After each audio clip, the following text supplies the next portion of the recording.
அனைவருக்கும் நன்றி கலந்த வணக்கம்.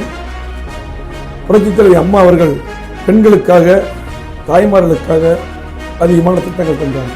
தாலிக்கு தங்கம், அதே போல இன்னைக்கு அம்மா பரிசு பெட்டகம், 50% உள்ளாட்சியிலே இடஒதுக்கீடு. அதனால இன்னைக்கு நிறைய மேயர் வந்தாங்க, நிறைய உள்ளாட்சியில தலைவர்கள், சேர்மன்லாம் வந்தாங்க. அந்த அடிப்படையில் புரட்சித் தலைவி அம்மா அவர்கள் அறிவித்தார்கள்.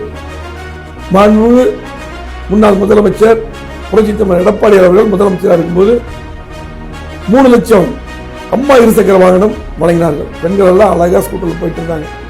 அதை பாரத பிரதமரை கூப்பிட்டு வந்து அந்த ஸ்கூட்டரை கொடுத்தாங்க. திமுக அரசு அதை நிறுத்திவிட்டது.